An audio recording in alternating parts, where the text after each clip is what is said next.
Salut à tous les amis.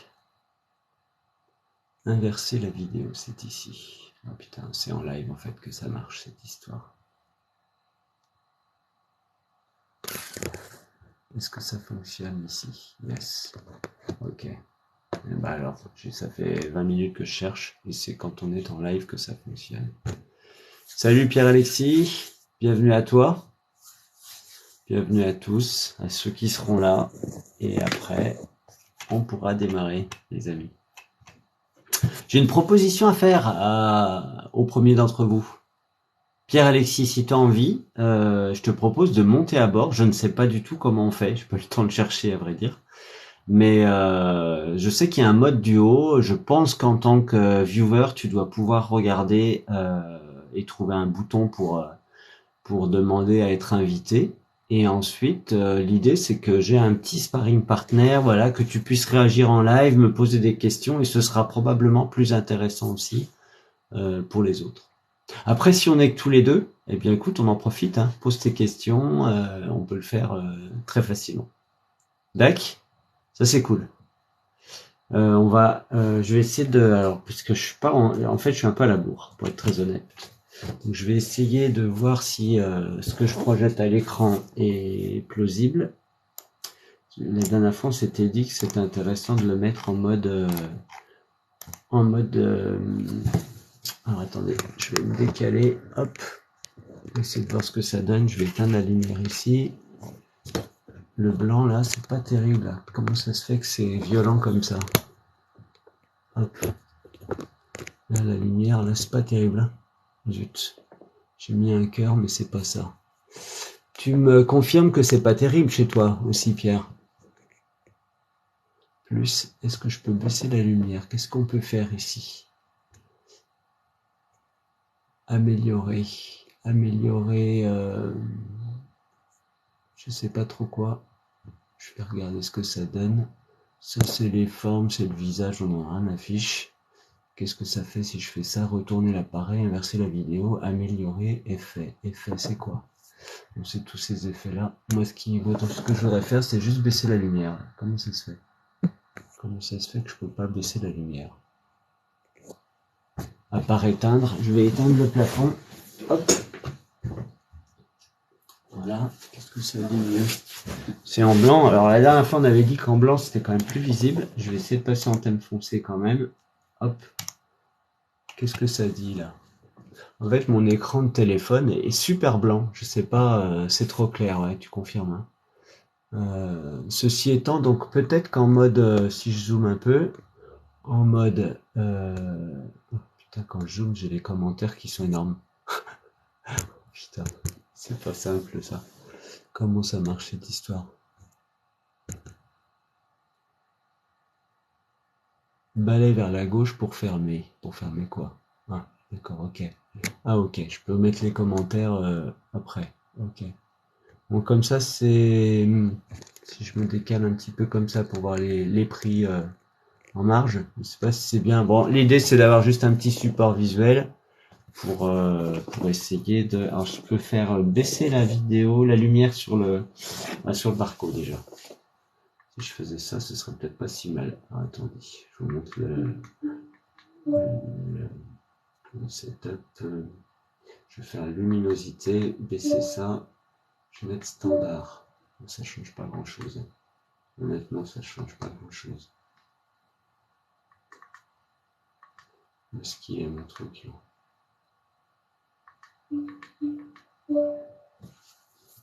Ouais, c'est pas terrible. Hein. D'une pipe. Alors attends, je vais essayer de réduire la lumière sur le PC. Une fois que ça marche un peu ici. Non, ça baisse l'écran, ça baisse pas le téléphone. Non. Ok. Bon, écoutez, on va essayer de faire. On va se dire que c'est juste un support visuel. On va regarder ce que ça donne si je zoome. Je vais baisser ça un peu. Hop. Je vais baisser ça un peu. Puis on va essayer de zoomer là-dessus sur la partie gauche. Hop. Et si je me mets comme ça, pas trop mal, ça fonctionne. Ça fonctionne à peu près. Là, on a des choses qui vont pas en termes de ligne. Je vais mettre une ligne blanche. Hop, voilà. Bon, qu'est-ce que tu en penses? Qu'est-ce que vous en pensez tous? Bonjour à Cannes Furieuse qui nous a rejoint aussi. Bonjour à tous. Voilà. J'étais en train de faire mes derniers réglages. Je suis un peu à la bourre ce matin. Est-ce que, en termes de zoom, si je zoome un peu comme ça, est-ce que c'est visible? Est-ce que ça pourra servir de support quand même? Bon, le truc, c'est on voit que la moitié des trucs, quoi. Et si je tourne un petit peu, ou si je décale le téléphone, bougez pas, hop, je le décale encore un petit peu, pour pouvoir voir aussi la barre de prix quand même, hein, ça c'est important. Hop, voilà. Mais alors je comprends pas pourquoi la lumière elle est si violente là sur le téléphone. Des fois ça l'affiche bien, des fois ça l'affiche pas bien, je sais pas pourquoi. Et si je double-clique sur l'écran, ça fait rien. Décidément, c'est l'effet Bonaldi ce matin là. Plus, non, il n'y a rien, paramètres. Paramètres de commentaires, modérateur, tout ça on s'en fiche. Ok, donc c'est pas ça. Bon, je sais pas, on va attaquer comme ça. Ça va? Ah, c'est cool. Ouais, au moins qui me dit que c'est bon. Ça, merci beaucoup, Pierre. Bon, alors je vais le tourner juste un petit peu. Hop. Alors, évidemment, je suis en zoom du coup maintenant. Je dézoome. Je vous souhaite la bienvenue à tous. Voilà. Écoutez, c'est un nouveau créneau. Comme je l'ai dit dans le teasing, depuis qu'on fait quelques lives, on en est peut-être au 3e ou 4e. On a testé un peu en semaine, fin de journée. On a testé le dimanche soir. On teste le samedi matin. Écoutez, on verra ce qui marche. De toute façon, je crois que en matière de création et d'organisation de réunions, tout le monde travaille peut-être dans des entreprises. On sait qu'on n'arrive jamais à satisfaire 100% des participants. Salut, ça va? Eh ben écoute, ça va bien. Je suis assez content que ma semaine soit finie. J'ai eu pas mal de taf cette semaine, voilà. Donc du coup, je suis assez content d'être le week-end, de pouvoir parler un petit peu crypto avec vous, de vous apporter un petit peu de ma vision. On est dans une période un peu particulière du marché. Hein, donc le marché est baissier, on a enfoncé le support comme je l'ai montré tout à l'heure sur Bitcoin. Et donc la question c'est qu'est-ce que fait le marché, quels sont les ressentiments enfin du marché, des acteurs de marché, qu'est-ce qui se passe en termes d'enjeux. Voilà, il faut savoir aujourd'hui, euh, et c'est un premier début de partage de connaissances pour ceux qui sont arrivés. Alors dites-moi dans les commentaires, vous êtes peu nombreux, donc profitez pour mettre des commentaires. Dites-moi quel profil vous avez, si vous êtes débutant, à quel moment. Vous pouvez me répondre par exemple par débutant, intermédiaire, confirmé, et puis derrière vous rajoutez la période depuis le moment où vous avez commencé d'investir, soit sur le marché action, soit sur la crypto. Ça m'intéresse. Vous êtes 7 là, vous pouvez m'envoyer 7 commentaires, c'est nickel, comme ça je sais à qui je m'adresse, et ça me permettra d'ajuster mon discours et mon partage. Ça vous va les amis? Voilà. Donc j'allais dire, et je m'adresse en priorité aux débutants, voilà, pour ceux qui sont arrivés sur le marché crypto depuis un temps plutôt récent. Voilà, vous êtes peut-être à rencontrer votre première vague de baisse un peu vigoureuse, et ça, donc 5 mois de pratique, très bien, merci. Débutant 1 an et demi, très bien, Canne Furieuse, c'est cool. 1 an et demi, ça nous ramène quasiment un tout petit peu avant la TH. Hein, on était sur avril 2021, donc voilà. Donc tu as vécu cette période de la TH et puis et après, on a eu cette décroissance. Depuis, merci du. Ah, j'adore la formulation, Pierre. Depuis que ça baisse. Bon, t'es monté à bord au moment de la TH, donc en avril ou mai 2021. Depuis février 2021, voilà. Bon, vous êtes tous arrivés au moment où on a eu quand même une croissance qui s'est installée, et puis on est allé chercher la TH sur Bitcoin en avril 2021, quoi, tout simplement. Hein. Et ensuite, on a un marché qui se dégonfle un peu, qui respire, d'après moi. Je vais repasser peut-être sur l'écran, ça me permettra d'imager aussi tout ça. Alors, je vois que alors comment je dois prononcer ça? Zixé2, je vais dire ça comme ça. Hein. Tu évoques le CHSB. Alors, tu sais que moi je suis un tatoué, enfin je suis pas tatoué parce que j'irai pas jusque là, mais voilà, je suis quelqu'un qui est très confiant sur le projet Swissborg. Par contre, ça reste un projet long terme. Comme toute la crypto d'ailleurs, hein, il n'y a pas de secret. Si tu veux te faire des sous-sous sur du très court terme, la crypto c'est très volatile. C'est pas que c'est impossible, hein. Tout le monde peut faire des sous sur du très court terme. Vous pouvez jouer et parier sur l'investissement sur des unités de temps en 30 minutes. Vous y arriverez sans doute. Par contre, à chaque fois que vous prendrez un ordre, vous prendrez du risque. Donc c'est un peu comme à la roulette, hein. Si vous jouez qu'une seule fois dans la journée et que vous tombez sur la bonne couleur, eh bien vous repartez le soir, vous avez un petit pécule. Alors certes, ça vous change pas la vie, mais vous avez un petit pécule.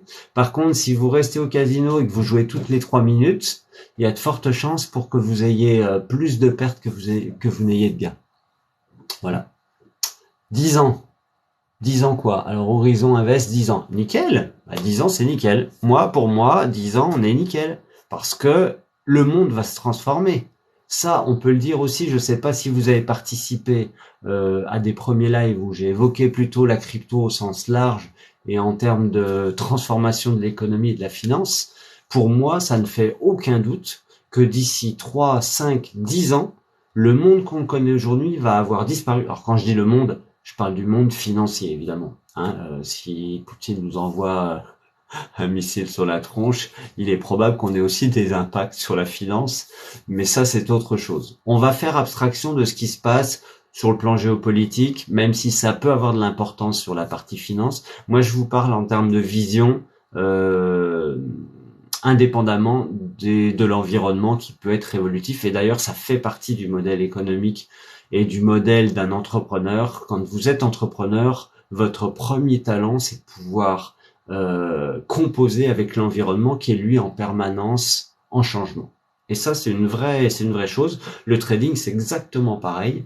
Vous avez un environnement qui change sans arrêt, et le talent du trader long-termiste, rentable, etc., c'est de pouvoir composer avec ces données-là et de continuer à maintenir son cap sur sa stratégie et sur son plan de trading. D'accord? C'est très important. Je reviens 2 secondes. On prend nos tokens et on réouvre l'application dans 10 ans. Alors ça marche. Ça, c'est une stratégie en soi. Et je vais redire ce que j'ai déjà dit à plein de reprises. Il n'y a pas de bonne et de mauvaise stratégie. D'accord? Il y a des stratégies qui sont en phase avec vos propres convictions. Il y a des stratégies qui répondent à vos objectifs. Si j'ai aujourd'hui, je vais prendre des extrêmes, hein. Si j'ai aujourd'hui 20 ans, et que mon objectif, c'est d'être indépendant financièrement à 40. Ça me laisse un horizon de 20 ans. Si vous allez sur les intérêts composés, je me souviens plus si on a abordé ça, ou alors c'était un acte manqué, parce que je l'ai proposé et on est parti dans une autre direction lors du dernier live. Mais en tout cas, si vous composez avec les intérêts composés, je vous ferai une vidéo là-dessus. Eh bien, il y a de fortes chances que vous atteigniez votre objectif si vous gardez le cap. Et quand je dis vous gardez le cap, vous comprenez que je fais allusion aussi à l'état émotionnel de l'investisseur, au biais psychologique. Et vous savez, je l'ai déjà dit aussi ça à plusieurs reprises, pour moi, le biais psychologique, c'est-à-dire nos faiblesses mentales, psychologiques, c'est ce qui fait ou pas la performance derrière. Si on était des robots, qu'on était capable de dire ma stratégie c'est ça, je prends acte, je rentre en position et je tiens le cap, eh bien, il n'y a aucun problème. On aurait des bons résultats. Enfin, on aurait des bons résultats. En tout cas, on aurait des résultats les plus performants possibles. Quand on rajoute par-dessus notre niveau psychologique, nos biais psychologiques, notre état émotionnel, eh bien, c'est là où ça perturbe le truc, quoi. C'est évident. Donc je reviens sur, il y a plein de questions, ça m'évoque plein de sujets, c'est cool les amis. Donc je reviens sur l'idée du marché qui se transforme. Je vais mettre le point, je vais aborder un point qui pour moi est essentiel dans ce qui se passe. Alors au-delà du fait que la valeur refuge qui était l'or jusqu'à présent, qu'il reste encore un petit peu pour les investisseurs traditionnels, est en train d'être remplacé par des valeurs qui sont des actifs numériques. Et on voit bien que d'ailleurs, qu'on soit complotiste ou pas complotiste, on sent bien que l'idée des États coordonnés, c'est quand même d'avoir une disparition des liquidités, de l'argent liquide et de remplacer ça par de l'argent numérique, des actifs numériques. Donc ça, c'est déjà une première chose parce que on pourrait imaginer que les forces contradictoires au marché, à l'expansion du marché crypto, c'est plutôt les États, et on s'aperçoit que par rapport à leurs idées, je ne sais pas ce qu'ils ont en tête, mais en tout cas, c'est plutôt de pousser les actifs numériques. Ça, c'est une première chose. L'autre chose, c'est que quand le monde se transforme, on passe toujours par trois états, le ridicule, le dangereux et l'évident. Donc là, à mon avis, en termes de crypto, on est plutôt entre le ridicule, on l'a eu il y a 10 ou 15 ans quand on achetait, quand le premier acheteur a testé la blockchain, a acheté une pizza pour des milliers, voire des dizaines de milliers de bitcoins. Le dangereux, on l'a vécu aussi il y a quelques années, 2 ou 3 ans, 5 ans, quand tout le monde disait mais non, c'est pas possible, cette monnaie, il faut qu'on régule, etc. Et c'est une bonne chose de réguler.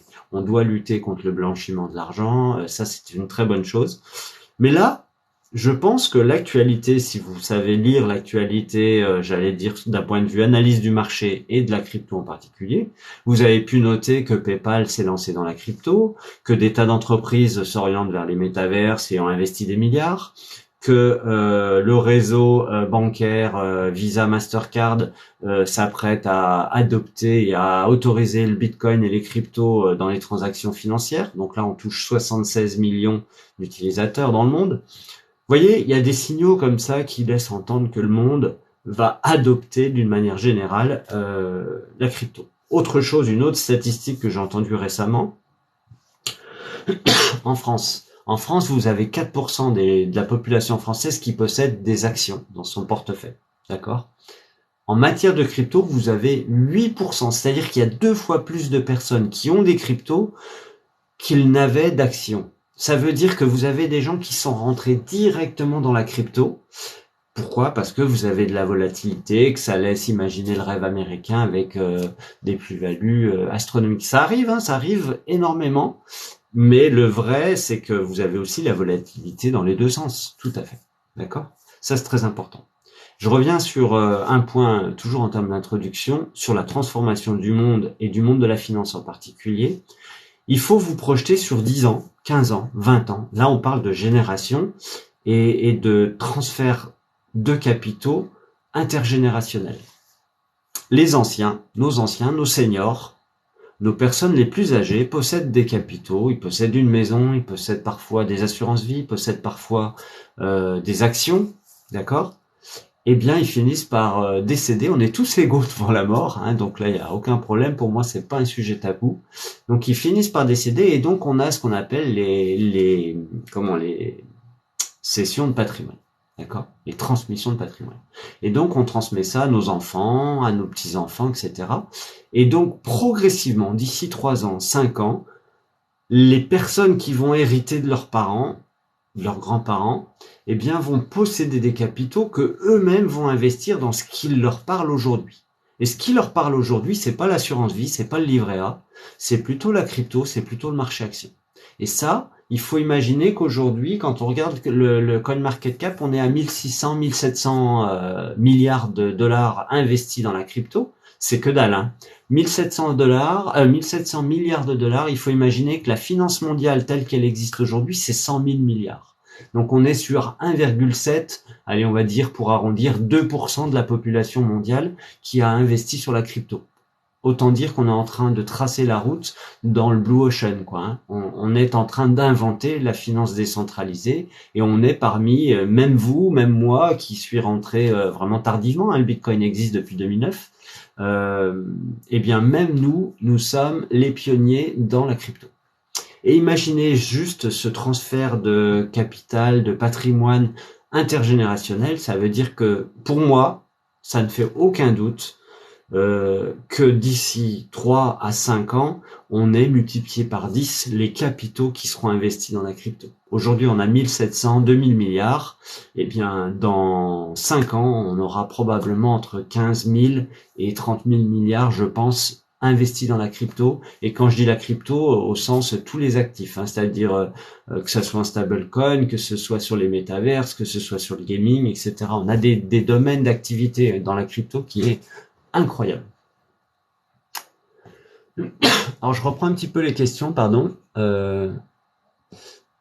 N'hésitez pas à poser des questions, à interagir avec moi, parce que c'est ça l'intérêt. Hein. L'intérêt, c'est pas que je fasse un monologue. L'intérêt, c'est que justement, pendant ces lives, on puisse interagir et que vous puissiez me poser toutes les questions qui vous viennent à l'esprit, de préférence en phase avec le thème. Là, le thème, c'est plutôt de se dire, bon, on est sur un marché baissier, qu'est-ce qu'on fait?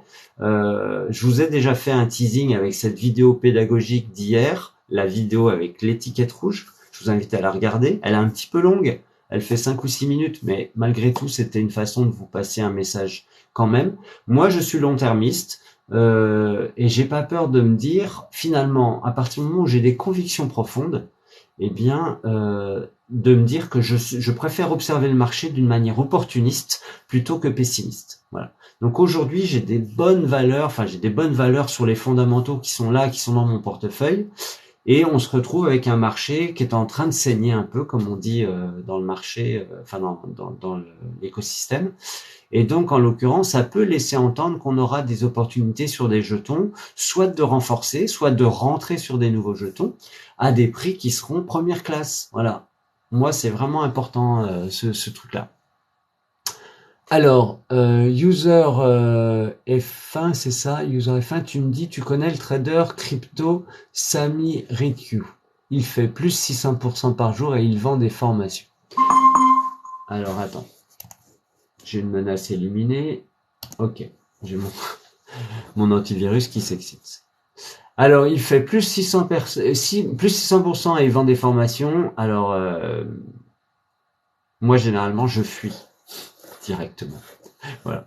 600% par jour, le mec, s'il gagnait 600% par jour, il ne vendrait pas de formation. Hein. Il serait à Miami ou à Los Angeles, il aurait déjà acheté sa villa et il se poserait pas de questions à faire des formations, à essayer de travailler tous les jours un petit peu. Donc pour moi, c'est pas crédible.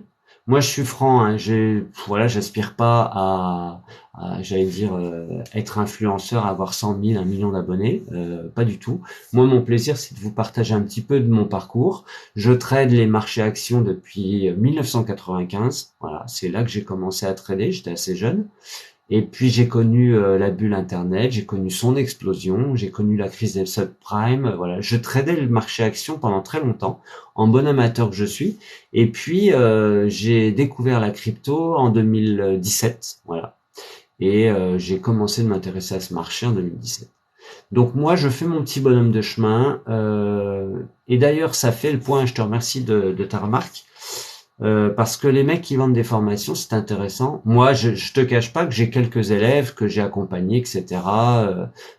Voilà, sur un parcours assez long, de 6 à 12 mois, pour leur transmettre au mieux ce que moi j'ai mis en place en termes de stratégie, ce qui fonctionne pour moi depuis des années, et pour transmettre mon savoir, mais d'une manière plus interactive, dans Discord, avec des vidéos, des séances, on va dire, visio, avec partage d'écran de manière plus confortable que TradingView, que TikTok. Mais en l'occurrence, voilà, moi je suis pas formateur, je suis pas quelqu'un qui va mettre en avant que je fais 600% par jour. Ça me paraît pas du tout crédible. Alors le mec, soit il fait 600% par jour sur 3 jours parce qu'il a mis du levier et que le mec il a misé sous la bonne couleur. Mais moi je le connais pas plus que ça. Si tu veux nous en parler, n'hésite pas en commentaire. Hein. Moi, je suis plutôt sur l'idée. Alors voilà, et c'était le propre de mon teasing d'hier. Je suis plutôt sur l'idée de transmettre, comment dirais-je, à vous-même, hein, de vous transmettre le fait qu'il vaut mieux apprendre à pêcher son propre poisson pour nourrir sa famille, se nourrir soi-même, plutôt que de compter sur quelqu'un d'autre qui vous livrera ici des signaux, qui vous livrera des vidéos en disant c'est le moment d'acheter, etc. Pour moi, c'est pas crédible. Le type, il disparaît du jour au lendemain, vous êtes avec votre portefeuille, vous savez plus quoi faire. C'est vraiment l'idée d'acquérir de la connaissance. C'est pas dur, hein, d'acquérir de la connaissance. Vous pouvez aller sur Internet, sur YouTube. Je vais vous parler d'un site que moi j'apprécie particulièrement. C'est le roi du Bitcoin ou les rois du Bitcoin. si vous voulez quelqu'un d'absolument en phase avec moi, c'est-à-dire qui partage de la connaissance, il ne vend rien. Voilà, la seule chose qu'il fait, c'est partager de la connaissance. C'est quelqu'un de talentueux. Je vous invite à rejoindre sa chaîne YouTube, à rejoindre son Discord. Dans toutes les vidéos YouTube qu'il diffuse régulièrement, quasiment tous les jours, il vous diffusera l'accès à son lien Discord. Il vous livre la stratégie des 4 rois, donc voilà, gratuitement. Dès lors qu'il y a cette notion d'achat, alors moi j'ai acheté les formations et c'est une très bonne chose. Voilà. Je ne suis pas contre les gens qui vendent de la formation. La seule chose, c'est bien choisir, j'allais dire son plombier. C'est difficile hein, de trouver un plombier entre celui qui vous donne un tour de tournevis et qui vous facture 200 balles pour 10 minutes et puis celui qui va bosser vraiment à réparer la fuite que vous aviez pu observer, etc. Voilà, c'est la roulette un petit peu. Et là, sur les formateurs, c'est un petit peu pareil. J'ai envie de vous dire, faites-vous votre propre idée, ne tombez pas dans les panneaux des mecs. Le type qui apparaît régulièrement dans mes suggestions TikTok, là où le mec il dit regardez, je vous avais dit machin. Franchement, il analyse le passé. Analyser le passé, tout le monde sait faire. Hein. Moi, je vous trace des droites dans le passé en vous disant regardez, il y a eu un break par le haut et ça a fait plus 60, ça marche tout seul. Hein. Mais et puis si le mec est un peu intelligent, voire borderline, il vous fait une vidéo avec la stratégie haussière, il vous fait une vidéo avec la stratégie baissière derrière, et puis dans 2 jours, il vous ressort la vidéo qui va bien selon la direction qu'a pris le marché. Comment tu expliques les banquiers jeunes qui ne veulent pas investir dans la crypto, alors qu'ils connaissent très bien la finance? Alors ça dépend ce que tu appelles banquier. Voilà, parce que si c'est le conseiller bancaire que tu as en face de toi, c'est simplement un manque d'éducation financière. Hein. Le conseiller bancaire, il est là pour faire de la production. La banque, tu sais, c'est un domaine d'activité de la même façon qu'une entreprise. Elle est là pour produire. Elle produit des placements financiers, elle vend des prêts, elle prête de l'argent, elle prend des frais sur des recouvrements. Enfin voilà, elle fait son job quoi. Hein. Donc et l'interlocuteur que tu as en face de toi. Alors est-ce que c'est de ça dont tu me parles? Est-ce que c'est ce profil-là, les banquiers jeunes? J'imagine que tu parles des conseillers bancaires qui sont en face de toi. Et là, en l'occurrence, ils n'ont pas plus de connaissances que la plupart des gens en matière de crypto. Moi, je le vois, hein, j'ai accompagné énormément de gens sur l'investissement crypto, notamment sur le projet Swissborg. Hein. Moi, je suis sur le projet Swissborg depuis 4 ans. Ça fait 4 ans, les amis, que je suis sur le projet. Je fais partie des 23 000 utilisateurs qui ont financé la levée de fonds pour pouvoir créer le projet. Donc ça fait 4 ans. Et depuis 4 ans, j'ai accompagné plus de 150, plus de 200 personnes là-dedans. Et le nombre de fois où j'ai eu à gérer les relations avec les conseillers bancaires, avec le service de gestion des risques. Vous avez, quand vous faites vos premiers virements sur un compte crypto, vous avez le service de fraude de la banque qui va vous bloquer le virement alors que vous êtes à l'émission du virement, simplement sous prétexte de vous protéger vos avoirs et de lutter contre la fraude. Mais en fait, ce qu'ils aiment pas, c'est de voir fuir les capitaux. C'est juste ça le truc. Donc, pour donner un conseil au passage, si vous rentrez dans la crypto et que vous avez ouvert un compte sur Swissborg par exemple, la première chose à faire, c'est faire un courrier à votre conseillère ou à votre conseiller bancaire, lui dire que vous investissez pas. Dites-lui pas que vous investissez d'ailleurs, sur la crypto. Hein. Vous lui dites que vous investissez sur des startups, que vous avez ouvert un compte d'investissement sur une entreprise. Vous n'êtes pas obligé de dire laquelle. Moi, je l'ai dit, mais voilà. J'ai ouvert un compte d'investissement chez Swissborg. C'est une entreprise, c'est une startup suisse. Je vous demande de laisser passer tous les virements que je fais sur mon compte, dont l'IBAN et le suivant.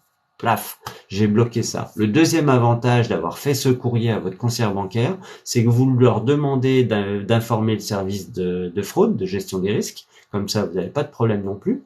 Vous pouvez leur demander au passage d'augmenter le plafond des virements, si vous avez besoin. Et puis la troisième chose, c'est que vous préparez le terrain en cas de rapatriement des fonds dans quelques années, quand vous aurez fait quelques gains substantiels. Et bien, quand vous ramènerez des fonds chez Société Générale, vous pourrez faire référence au courrier que vous leur avez envoyé en 2020, en 2021 ou en 2022, en disant « Je vous avais prévenu que j'avais investi sur une start-up suisse, ça a très bien marché et là, je rapatrie les bénéfices. » Et ça aussi c'est important parce que dans l'esprit TrackFin, voilà, vous voyez, provenance des capitaux, eh bien vous pouvez justifier tout ça. Puis ça me fait le point aussi sur si vous démarrez votre aventure investissement crypto, prenez soin de noter tous les virements que vous faites, tous les achats. Bon, dans les applications, on les a, hein, elles sont extractables. Ça, c'est plutôt pas mal. Oui, plutôt en effet. Bon, voilà, on parlait du conseil bancaire, mais qui est ni plus ni moins monsieur ou madame Michu. Et puis voilà, quand c'est pas plus que toi, parfois. Eh bien, écoute, si c'est une bonne info, rien que pour ça, ça vaut le coup qu'on fasse des lives, tu vois. Donc ça, c'est très très bien. Moi, c'est ce que j'ai fait, c'est ce que j'ai conseillé à toutes les personnes qui ont fait des placements. Et puis bon, évidemment, on parlait de CHSB tout à l'heure. Je ne sais plus qui a fait le commentaire. Hein, tu peux te remanifester si tu veux. Bon, CHSB est en retracement, mais comme tous les projets. Si tu prends les projets crypto qui sont présents aujourd'hui sur les marchés, ceux dont je vous parle moi de temps en temps, eh bien vous avez des projets qu'on retracé. Si je prends GRT par exemple, The Graph, c'est un projet majeur pour moi pour l'écosystème Swissborg, pour l'écosystème pardon crypto, mais eh bien ce projet depuis l'ATH de mai 2021, on est peut-être à moins 70%. Malgré tout, j'ai un portefeuille conséquent sur GRT parce que je pense que ce projet GRT, en gros, c'est le Google d'il y a 20 ans. C'est-à-dire, il propose d'indexer toutes les transactions crypto qui existent dans le monde au travers d'un protocole. D'accord?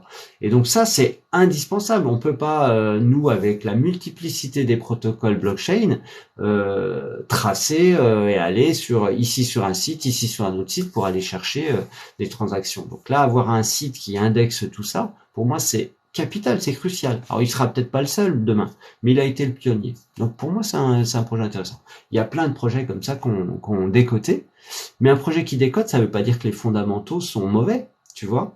Ça veut dire simplement qu'on est dans une phase cyclique. Le marché crypto est cyclique. Il est sur un cycle à peu près de 4 ans, d'accord? Vous pouvez avoir une vague de hausse. Regardez, 2017, on a eu une vague de hausse, d'accord, jusqu'en décembre. 2018-2020, on a eu une vague de baisse. 2020-2021, on a une vague de hausse. 2021-2022, on est plutôt en train de retracer en ce moment. Hein. Il faut imaginer que le Bitcoin, on est, bon, je vous montre pas l'écran, ça me fait bouger le téléphone, mais on est sur un plus haut en avril 2021 qui est autour de 69 000, 68 000 $.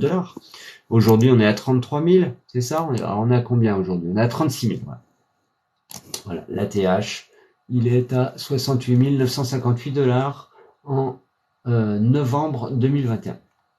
D'accord? Alors, je vous donnais mai, mais il y a eu un premier ATH en avril 2021 et on a franchi un nouvel ATH en novembre 2021. Voilà. Presque double bottom, hein, parce qu'on n'était pas très loin. Hein. Le premier seuil, il était à 64 000 $. Donc, le marché respire. Si vous regardez la courbe, allez, je vous la montre quand même, la courbe là. Je vais tourner le téléphone, hop, je vous bouge un peu. Si on regarde la courbe de manière... Attendez, hop, comment je fais là? Comme ça. Tac. On est en vision hélicoptère, là. Vous le voyez de loin. Ce qui est intéressant, c'est la forme de la courbe, d'accord? Vous voyez qu'on a eu un premier ATH ici. Vous voyez ma souris? Yes. Peut-être je peux zoomer, hein. Je vais zoomer un peu, hop. Attendez, hop, qu'est-ce qui s'est mis sur mon écran là?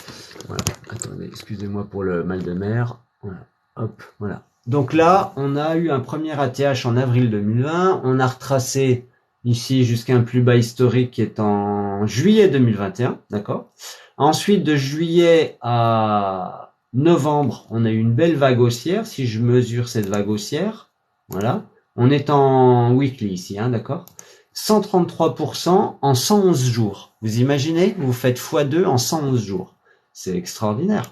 Donc, ça ne veut pas dire qu'il faut rester oisif. Alors, on parlait de stratégie tout à l'heure. Je vous disais que la stratégie du je conserve pendant 10 ans, elle fonctionne. C'est simplement que vous profitez pas de l'optimisation que vous pourriez avoir à travailler votre portfolio sur des vagues haussières, même en weekly, comme c'est le cas ici. Hein. C'est pas difficile. Je vous livre une stratégie qui marche, d'accord? Enfin, qui marche. En tout cas, qui donne des probabilités de succès importantes, pardon, pour parler comme il faut. Je vais virer ce truc que j'ai tracé.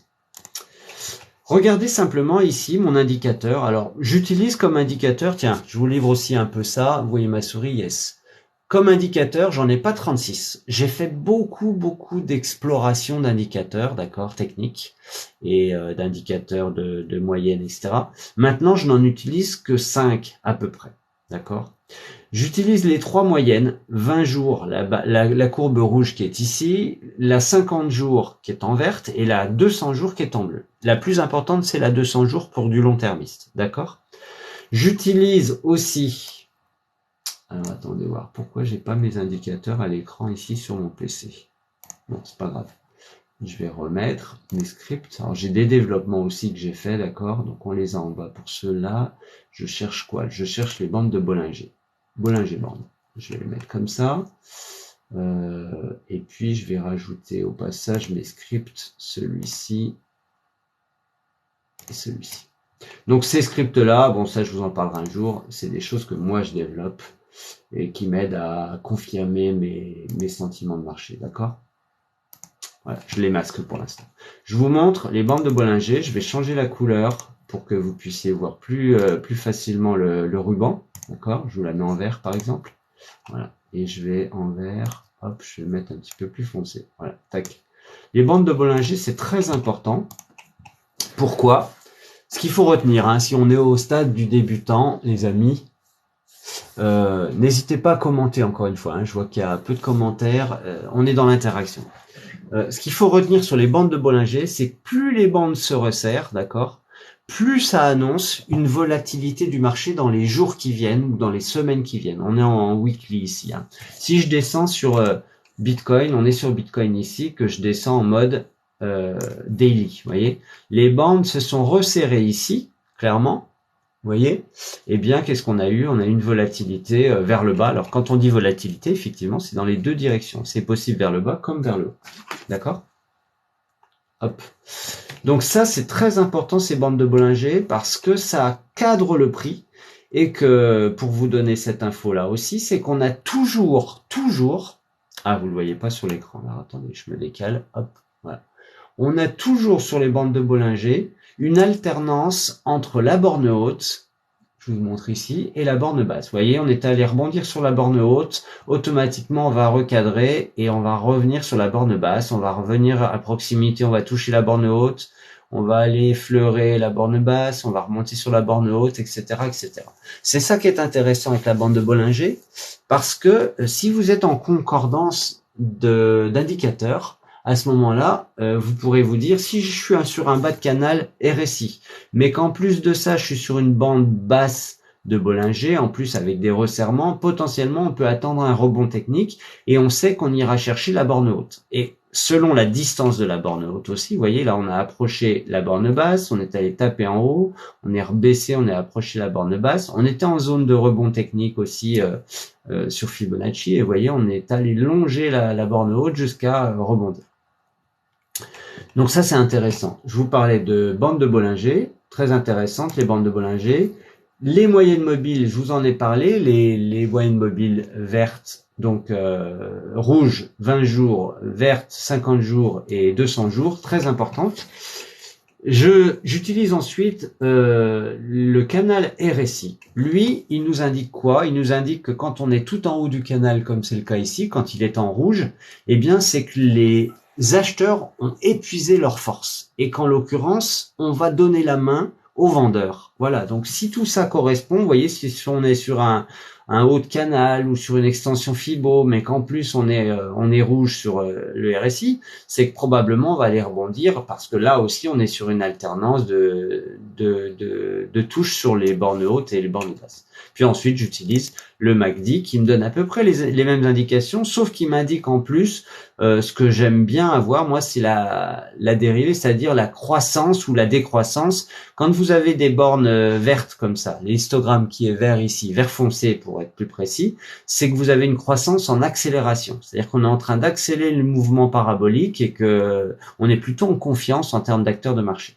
Quand vous avez des bornes vertes claires ici, c'est que la valeur de la bougie est inférieure en termes de croissance à la valeur précédente. Et puis c'est pareil, hein, je vous fais pas le détail sur le rouge foncé et le rouge clair, c'est exactement la même chose. Puis vous avez les croisements des lignes de signal, de la ligne de signal qui vous indique quand le marché se retourne dans un sens ou dans l'autre. Point vert, c'est quand le MACD croise le signal vers le haut, et là on est plutôt en croissance, et puis point rouge quand on est en décroissance. C'est très facile de trader aussi. Vous pourriez imaginer une stratégie. Quand je vous dis que j'ai testé des tas de stratégies, vous pourriez trader qu'avec le MACD. Si vous tracez un trait vertical ici, vous dites j'investis quand j'ai un point vert, d'accord? Je me mets juste après pour avoir une confirmation, d'accord? J'investis quand j'ai un point vert.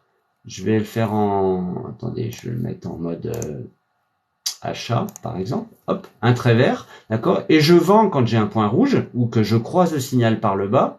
Donc là, je vais en remettre un. Hop, attendez, on va se... Ah, vous voyez ici, vous voyez mes bandes. Donc là, voilà, on a un point rouge. Et ici, je vends. Alors, si je vends, je me mets en vente. Je rachèterai là, ici, sur un croisement ici. On en a un autre ici. Donc là, vous voyez, on a croisé ici. Je vais faire ça ici. Hop, petit croisement ici sur la deuxième bougie. Je vais faire tous les achats d'abord parce que c'est gavant de devoir les remettre après. Hop, ici.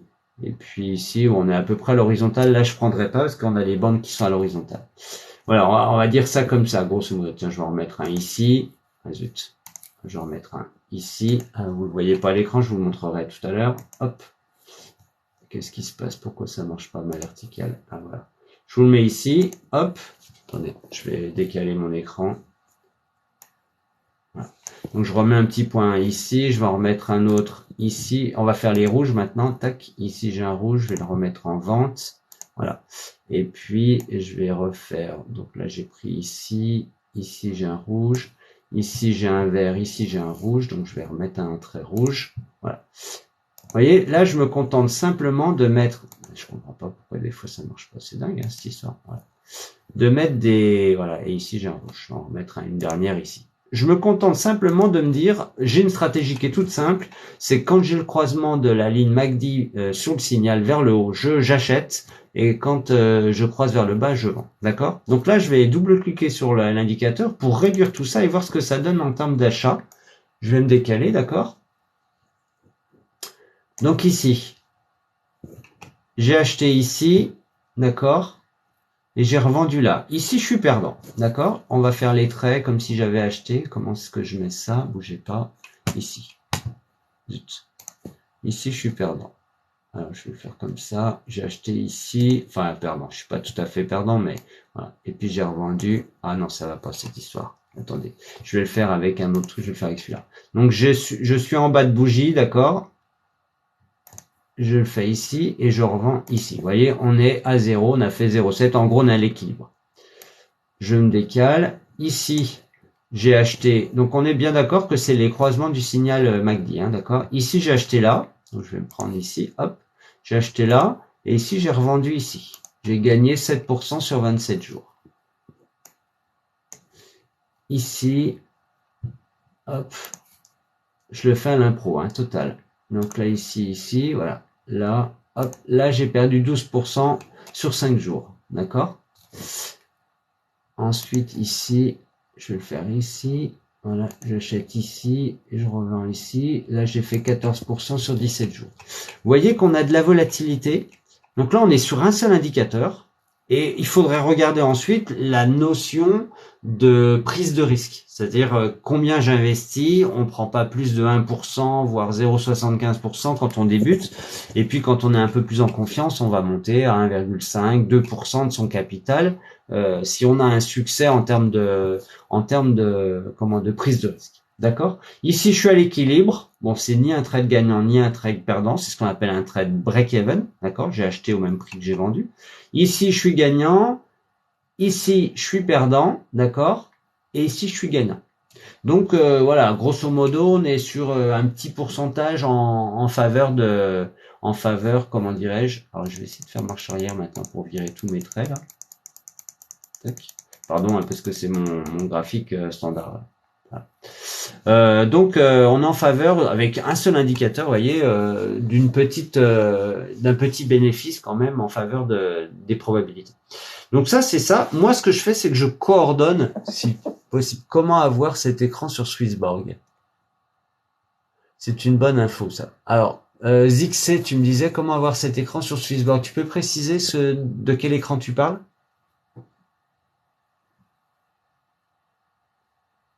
Ouais, alors, tu as raison, Pierre.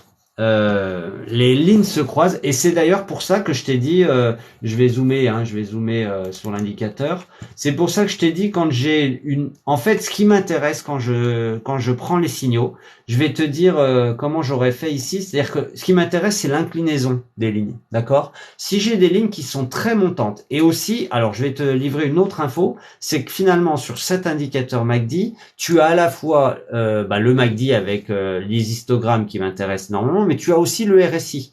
L'altitude, tu vois qu'il y a une ligne d'horizon qui est ici au milieu des histogrammes, d'accord? Ça, c'est la ligne d'horizon. Plus la ligne de signal et la ligne de MACD est basse, plus le RSI est bas. C'est-à-dire que là, on est vraiment au bottom, tu vois, de la ligne de RSI. Si on se décroise ici, on regarde le RSI, tu vois, on est bas de canal, quoi. Voilà. D'accord? Donc ça, c'est très intéressant. Et ensuite, l'inclinaison des lignes, moi, je les utilise. Et là, celui-là, je le prends parce que les lignes sont très inclinées. Ici, je traite pas, tu vois, là, j'ai une horizontalité, je vais pas prendre un truc ici. Là, je prends parce que, je suis plus sur l'écran. Alors, attends. Ici, je prends parce que j'ai une grosse verticalité des lignes et qu'on est en dessous de la ligne d'horizon, grosso modo. Donc, on est dans la moitié inférieure du RSI. Ici, la vente, je prends parce que je suis sur le haut du RSI avec des verticalités qui s'installent. Tu vois, quand on voit un premier pullback, un retour et là une décroissance, on croise le signal. Clairement, on est sur une respiration. Donc là, on a une première bougie rouge. Quand tu as une deuxième bougie rouge, voilà, tu sais que tu peux vendre, quoi. Tu vends. Ici, je reprends. Là, je l'aurais pris quand même, tu vois, peut-être. Là, je le prends aussi. Là, je le prends aussi. Je suis dans le haut. Donc, et quand j'arrive sur des jaunes comme ça, je laisse passer. Ça m'intéresse pas. J'attends que le marché. Et pourquoi ça m'intéresse pas? Parce qu'on est sur Bitcoin et je vais aller sur des valeurs où il y aura des verticalités plus importantes. Ah, alors ouais, je comprends ta question là. Je regarde ton commentaire. Comment on peut avoir cet écran sur Swissborg? Alors tu peux parce que tu as une intégration de TradingView dans Swissborg. Si tu double-cliques sur le MACD, tu peux afficher le MACD sauf erreur sur Swissborg. Maintenant, honnêtement, c'est pas le meilleur outil. T'es en daily, tu peux pas. Moi, je vous invite à utiliser TradingView sur les basiques. Hein. C'est pas un outil très compliqué à prendre en main. Vous avez des tas de vidéos pédago. On peut se faire un jour peut-être une prise en main de l'outil TradingView, mais en tout cas, je vous invite moi à aller chercher plutôt comment dirais-je, votre outil, puis de faire vos propres graphiques, quoi. D'accord? Donc Pierre-Alexis, donc je t'ai répondu, hein, effectivement, quand tu as de l'horizontalité comme ça et que tu as des tas de croisements, tu laisses. De toute façon, je vous l'ai dit dans la vidéo d'hier, on n'attrape pas des couteaux qui tombent. Hein. Donc là, on laisse le marché se calmer, surtout sur Bitcoin où on est quand même sur quelque chose d'assez baissier pour l'instant. Donc là, j'ai tracé un canal, vous le voyez, c'est ce canal-là. Est-ce qu'il est bloqué? Il est bloqué. Il faut que je le débloque. Hop. Je vais le réajuster parce qu'on a franchi un petit peu ici. Hop. Donc là, je vais zoomer. On va regarder ce qu'on a ici. Je vais me remettre là pour vous. Hop. Donc là, le canal baissier, c'est le canal jaune, d'accord? Ah oui, j'ai pas l'aimant, d'accord. Je vais mettre l'aimant. C'est le canal jaune. Et donc, ouais, il n'arrive pas à choper, si, voilà. Et donc, tant qu'on est dans ce canal jaune, pour l'instant, j'ai envie de dire, je touche pas moi. Voilà, si je veux être un petit peu plus pertinent, je vais prendre ma borne ici, je vais la caler sur la borne basse ici, puis on va. Alors là, l'intérêt de ça, quand je resserre le canal comme ça, c'est pas tout à fait correct hein, d'un point de vue académique, parce que normalement on englobe la bougie, on doit pas le couper. Donc ici, tu vois, j'étais calé. Si je prends le point milieu, je me cale sur la bougie la plus basse, d'accord. Maintenant, si je veux utiliser l'outil TradingView de manière plus confortable, je vais me mettre sur une bougie à proximité du niveau bas et je veux mettre une alerte, par exemple. Donc là, je suis en daily. Je vais descendre d'unité de temps. Tu le vois pas parce que c'est hors écran, évidemment, mais fais-moi confiance. Donc je vais me mettre, par exemple, en 4 heures. D'accord? Donc je mets plus de bougies. D'accord? Ça change absolument rien au canal. D'accord? Par contre, ce que je vais faire, c'est derrière, c'est toi qui me posais la question d'ailleurs, comment on met une alerte? Je fais un clic droit sur l'objet et je fais ajouter une alerte au canal. Voilà. Et là, ce qui est intéressant, je vais vous mettre l'écran devant vous. Voilà, vous le voyez. Hop. Ce qui est intéressant sur les canaux là, je sais pas si je peux zoomer là. Non, je peux pas zoomer. Ah si, je peux peut-être le mettre plus gros ici. Bougez pas. Hop. Voilà. Génial. Donc là, je vous l'ai mis un petit peu plus gros, faut que je le décale pour que vous l'ayez à l'écran. Voilà. Donc ce qui est génial ici, je suis dans le canal, d'accord, et là je peux lui dire en termes d'objet. Ah oui, alors attends, parce que là j'ai un problème, c'est que j'ai zoomé, du coup je peux plus choper la boîte. Ah merde. Alors attends, je redézoome. Est-ce que je peux la choper la boîte là? Que dalle, hein. Ouais, c'est pour ça que j'étais en 90 ou faut que je l'affiche en. Putain, c'est dingue cette histoire, je peux plus la choper là. Attends, je vais faire annuler. Je vais me mettre en 100% et puis je vais refaire faire un canal.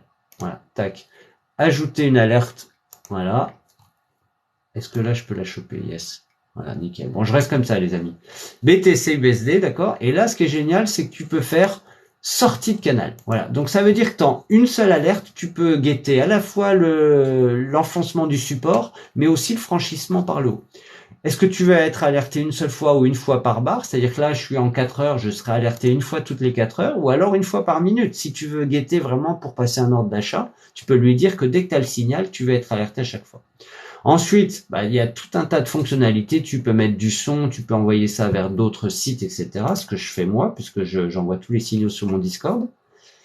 Et puis ensuite, tu mets ton nom d'alerte. Là, on est sur BTC. Je vais taper, par exemple, BTC Monitoring Rebond. Voilà. Et voilà, quand je vois arriver mon truc à l'écran, BTC Monitoring Rebond, je fais créer. Donc là, je vais me décaler pour que vous voyez ça. Donc là, sur mon indicateur, le TradingView me met un petit réveil là qui m'indique qu'il y a une alerte sur cet indicateur-là. Donc ça veut dire que là, si mon prix vient à franchir par le bas ou par le haut, je serai alerté. Là, en l'occurrence, c'est intéressant quand même parce que si tu franchis par le haut, c'est que tu as franchi la moyenne mobile 20 jours.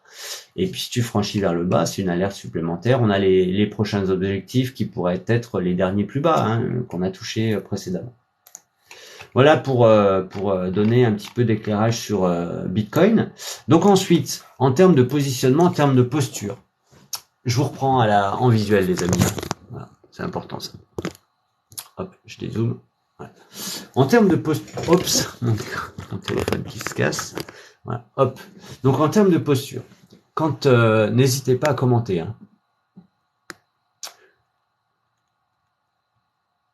Ouais. Swissborg, vous voulez avoir un regard sans ouvrir l'application. Moi, j'ai tout sur le téléphone, donc je fais TradingView aussi sur le téléphone. Toutes les vidéos TikTok que je vous fais, je les fais sur les téléphones en TradingView.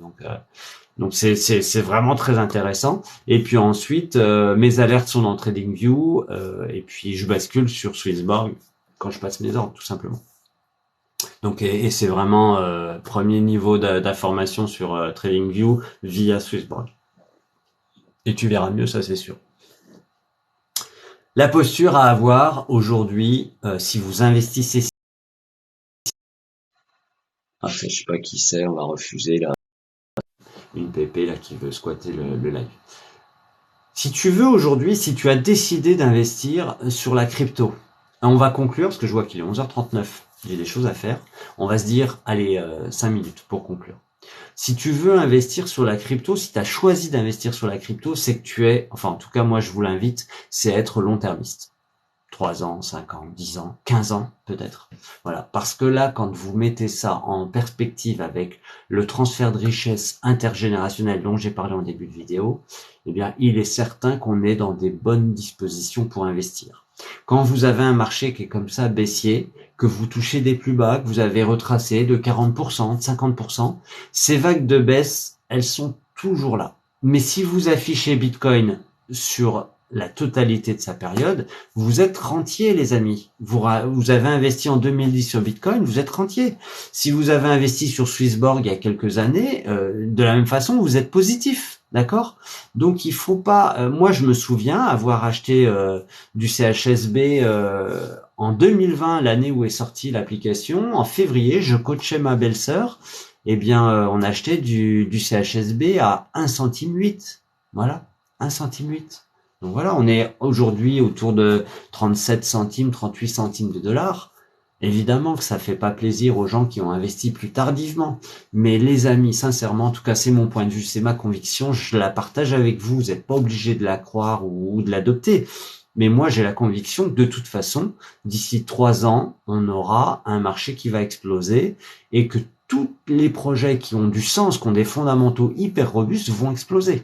C'est-à-dire que ça va faire un gros nettoyage, les shitcoins vont disparaître, encore que on voit que Shiba c'était un shitcoin et qu'ils ont levé tellement de fonds sur la hype qu'ils ont obtenu que maintenant ils sont capables de mettre en place des vrais projets. Donc sur un malentendu ça peut marcher, mais en tout cas ça va nettoyer le marché et vous aurez les fondamentaux. Les GAFAM d'il y a 20 ans sont plus les mêmes de ceux d'aujourd'hui. Et ce sera pareil en crypto, hein. On aura des nouveaux Binance, des nouveaux voilà. Et pour moi, Swissborg, on est dans cette posture-là. Hein. Pour moi, j'ai aucun doute là-dessus. Mon portefeuille Swissborg est très conséquent. D'accord? Non seulement parce que j'ai investi il y a plusieurs années, mais aussi je suis confiant sur le fait qu'on réussisse à transformer, à saisir l'opportunité de devenir un des leaders du marché. Donc ça, c'est très important. Et puis donc, je voulais vous inviter, moi, à développer votre part entrepreneuriale. C'est-à-dire que si vous avez pris l'idée d'investir sur la crypto, c'est pas pour être faible sur le plan psychologique. Apprenez à vous connaître et essayez de garder le cap. C'est-à-dire que si vous dites que vous êtes là pour 3 ans ou 5 ans ou 10 ans, eh bien, essayez simplement d'utiliser les vagues en swing, comme je vous l'explique souvent, comme je vous le partage dans Crypto Swing. Essayez d'utiliser ces vagues de swing en daily, en weekly, peu importe. Je voulais pas parler tout à l'heure du weekly. En weekly, vous pourriez tout simplement utiliser la moyenne mobile. Je vous le montre, ça, c'est quand même important. On prend 3 minutes pour ça. Voilà. Je vous montrerai le Bitcoin. On le fait sur Bitcoin, ça marche sur toutes les valeurs. Hein. D'accord? Si vous prenez Bitcoin, la moyenne mobile, 200 périodes, la bleue là, celle que vous voyez en bleu foncé. Je vais vous la mettre est-ce que je peux la mettre plus grosse ou plus bleue? Je vais mettre un bleu plus clair. Tac. D'accord? Et là, je fais, d'accord, voilà. Vous la voyez mieux? Yes. Donc c'est cette ligne bleu clair, d'accord? Si vous décidez, comme je vous l'ai dit tout à l'heure, sur la stratégie MACD, ben, vous décidez la même chose. C'est que quand vous passez sous la moyenne mobile 200 jours et que vous passez sur la moyenne mobile 200 jours, vous investissez. Ici, vous investissez ici, vous êtes toujours au-dessus. Toujours au-dessus, elle sert de support très souvent, cette moyenne mobile. Et vous restez au-dessus. Voyez? Là, vous prenez la hype ici. Vous preniez la hype ici. Là, vous laissez faire parce que vous êtes toujours au-dessus de la moyenne. Ici, vous vendez. Vous vendez ici. D'accord, voyez mon trait, yes. Là, vous êtes en dessous, vous laissez faire. Ici, vous repassez au-dessus, vous achetez. Vous avez acheté plus bas que vous avez vendu, d'accord? Voilà, il n'y a pas grand-chose, mais c'est plus bas. Vous laissez faire. Ici, bon, évidemment, on a mordu un petit peu. Vous pourriez avoir vendu et racheté ici. Et puis, vous laissez faire. Là, ça monte. Et là, vous revendez ici. Si vous. Alors après, quand vous voyez 2 bougies comme ça, généralement, ça vous empêche pas de vendre une partie. Hein, tout simplement de prendre vos profits. Tout simplement. Comme je vous l'ai expliqué dans la chaîne, d'ailleurs. Là, vous revendez. On est en dessous de la moyenne mobile, d'accord? Oups. Attendez, je me déplace. J'ai bougé mon truc. Voilà. On est en dessous. Je vais zoomer pour vous. Hop. Là, on est en dessous. D'accord? Voilà. Qu'est-ce qui se passe? On a notre moyenne mobile qui est ici. Donc, là, on est en dessous. Éventuellement, ici, on est passé au-dessus, on est repassé en dessous. Tu voyez, vous vendez au même prix, vous ressortez à break-even. Là, on est en dessous. Eh bien, vous pourriez très bien vous dire, on est en weekly, hein, je vous l'ai affiché, ça se voit pas bien, mais vous pourriez très bien vous dire que mon prochain signal, c'est les 43 000 $. Si on repasse au-dessus, ou si la moyenne mobile de 100 jours vient à baisser, bah, vous aurez peut-être un signal à 40 000. Il y a la majeure aussi, vous voyez, je l'ai mise ici, mais on peut peut-être la déplacer aussi. Voilà, moi, je le ferai en off. Pas grave. Vous voyez, voilà, ça c'est une stratégie qui marche aussi. Vous êtes long-termiste sur 10 ans, sur 15 ans, vous utilisez uniquement la moyenne mobile 200 jours et vous achetez quand ça croise vers le haut, vous vendez quand ça croise vers le bas, et vous êtes refait les amis là, sur un trade tranquille. Donc j'ai envie de vous inviter moi à développer votre part entrepreneuriale, à essayer de saisir les opportunités quand il y a des moments comme ça où on a retracé de 40 à 50%. Moi je crois que le Bitcoin n'a pas fini de nous étonner, il n'a pas fini d'explorer le haut et les nouveaux sommets, et je suis convaincu qu'on aura des belles années derrière nous, devant nous pardon, avec la crypto, c'est clair et net. Alors en cas de problème, tu dirais un décès, j'imagine, comment se passe la succession sur les cryptos? Alors sur toutes les cryptos, je n'en sais rien. Par contre, je peux te parler moi de Swissborg, puisque c'est une question que j'ai posée à plusieurs reprises. Donc Swissborg, c'est tout simple. Je viens décéder demain. Ma femme prend son acte de mariage, elle prend son livret de famille, elle va apporter ça à Swissborg, hein, tout simplement par un mail au support par exemple. Elle va justifier de sa filiation avec moi et elle récupérera la main sur le portefeuille crypto Swissborg par exemple. Voilà. Après, c'est vrai que c'est plus sage de confier à tes successeurs, par exemple, une fiche avec, tu mets au coffre hein, les mots de passe, les machins. C'est sûr qu'en crypto, on est quand même avec un peu moins de filets que le système bancaire traditionnel.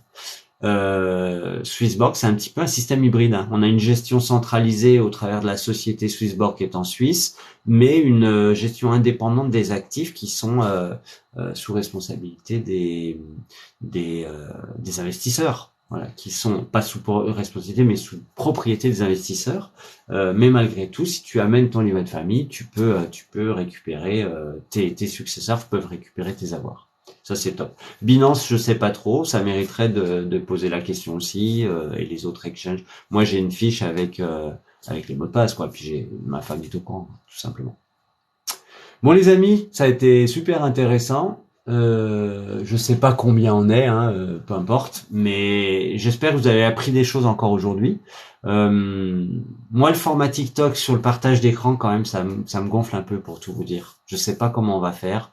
L'idée, c'est de partager. Alors, est-ce que finalement, si je vous proposais, dites-le moi en commentaire sous la vidéo, si je vous proposais des vidéos du live plutôt sur YouTube par exemple, parce que là, on aurait un format allongé, format paysage, et on pourrait partager à la limite l'écran du PC directement. On aurait la totalité, ce serait beaucoup plus clair pour vous aussi. Voilà. Donc ça, c'est une idée que j'ai en tête. Là, je sais pas trop. Bon, je poursuis un peu parce que j'aime bien explorer le truc jusqu'au bout. Je fais des lives. Voilà, ça a le mérite de profiter aussi à la communauté. Alors, c'est tes swings qui te permettent de réinvestir. Eh ben, exactement. Alors là, je sais pas, Pierre, tu as vu les vidéos ou pas, les vidéos pédago et notamment les premières que j'ai scindées en 4 parties. Voilà, c'est tout à fait ça ma stratégie. Hein. C'est de dire que tu prends l'exemple sur GMT, j'ai investi $550 et on est monté jusqu'à $2500. Donc, on a fait un x5. Le fait d'avoir revendu ces profits-là, ça m'a permis de réinvestir à des moments plus bas sur GMT, mais ça m'a permis aussi de réinvestir sur d'autres projets. En fait, ça c'est tout à fait la définition des intérêts composés. Et moi, je suis totalement là-dedans. Je vous l'ai dit, ma stratégie c'est de l'accumulation. Et l'accumulation, ça signifie quoi? Ça signifie que je réinvestis toujours mes gains. C'est un peu l'idée. Tu suis combien de jetons? Écoute. Ça, c'est une question qu'on m'a déjà posée quand je formais sur le marché action. J'ai fait du trading sur le marché action pendant 15 à 20 ans. J'en fais encore un petit peu, mais j'avoue que là, je suis plutôt en mode long-termiste sur le marché action aussi, puisque je m'intéresse beaucoup plus à la crypto. Mais pendant 15 ans, j'ai fait du trading marché action avec une trentaine de valeurs uniquement.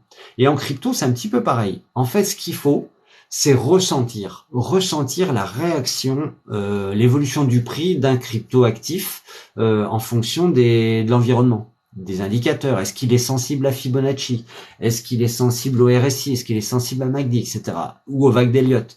Et en réalité, je sélectionne mes actifs en fonction de leur sensibilité à mes règles, moi, à ceux qui constituent ma stratégie. Ce qui fait que derrière, je me sens à l'aise avec certains actifs. Salut Thomas. On finit, hein. Je suis désolé. Donc, ce qui fait que d'ailleurs, donc je disais, je suis à l'aise avec certains actifs parce que je sais pertinemment qu'ils réagissent très très bien à des stratégies que j'ai mis en place, et puis d'autres avec lesquels je suis un petit peu moins actif, un petit peu moins à l'aise. Tu vois, GMT, depuis le début, je vous ai dit, c'est un actif qui a pas fait ses preuves encore. Voilà, il a été coté le 7 mars, ça fait 1 mois et demi qu'on le connaît. Bon, bah moi, j'ai pas hésité à vendre la hausse régulièrement, quoi. J'ai dû vendre 12 ou 13 fois. Hein. Voilà. Comme maintenant, on est en perte, c'est plus compliqué de réinvestir. Bien sûr que c'est plus compliqué. Après, je comprends hein, ton point de vue. Il y a un truc qui est très difficile à faire, mais je vous évoque ça quand même, c'est quand vous avez des convictions profondes que le marché est plutôt bear et qui va continuer de baisser. eh bien, tu peux adopter une stratégie swing où tu fais ton propre emprunt et ta banque, c'est toi. C'est-à-dire que même si tu es en perte sur un actif, imaginons tu as 1000 jetons de quelque chose, sur CHSB par exemple. Tu sais que tu es en perte aujourd'hui sur CHSB parce que tu l'as acheté plus cher.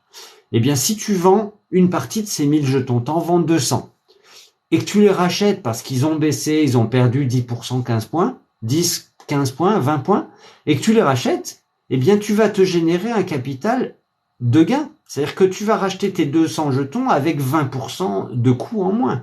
Et ces jetons-là, tu les auras à nouveau dans ton portefeuille, tu n'auras pas perdu d'argent, tu auras toujours tes 1000 jetons, mais tu te retrouveras avec un gain supplémentaire en dollars de peut-être 100, 200 dollars que tu pourras réinvestir sur d'autres jetons.